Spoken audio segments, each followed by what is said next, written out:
There are some of you women, if I open your bag, you have about 17 sanitizers in your bag. Some of you have 41 masks in your bag. And yet you have 3 boyfriends. You follow the protocols of the coronavirus, but you don't follow the protocols of God. Some of you follow it so well, you don't even take off your mask. You still drink and come to church. Some of you even go to places and take all kinds of things, red oil, black oil, pink oil.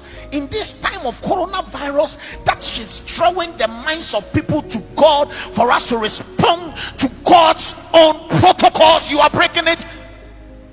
If responding to the protocols of the coronavirus can give you a testimony, then responding to the protocols of God will give you a better testimony.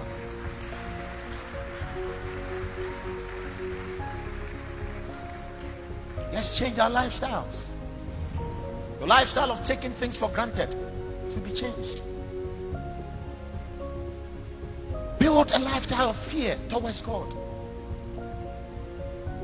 This coronavirus should bring us to, I quite remember during the lockdown, and then they said nobody could go anywhere. Although they gave me a permit to go out. I stand outside and I saw people's cars in their homes and they cannot drive it. And we put our hope and our trust in cars. We put our hope and our trust in those of you are lucky we open our churches. And by now. And cockroaches and kaberia and casa. Utiye, see a beer sorry, what do I and a bassor? You are lucky. Some of you've not said it. Cockroaches have eaten half of your shoes because you were home for 3 or 4 months. That is why the other day Solomon said, let's hear the conclusion of the whole matter.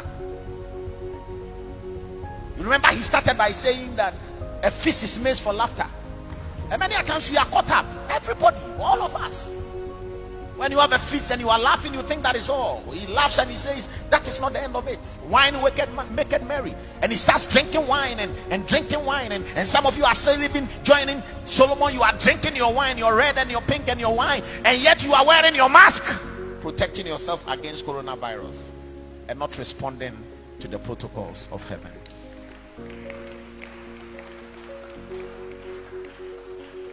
And then he says, money answereth all things. You are joking. Sir John could not help himself with money. Sir John had shipped the latest Mercedes-Benz. By the time the Mercedes-Benz was at Tema, Sir John was gone. All of us, it doesn't matter how long we grow, we will bury ourselves one by one. We'll be burying ourselves and other people will be coming in. Don't look at me that way. You will die and I will die. All of us here, every one of us. One day I stood at KJT and I saw these people and I said, so all these people are going to die one day? And then I understood it when they were showing Kwame Nkrumah's independence speech. And then I realized that all the thousands of the people that were making the noise, almost all of them are dead and gone. And so he said that let us hear the whole conclusion of the matter. Fear God and keep his commandments, for this is the whole duty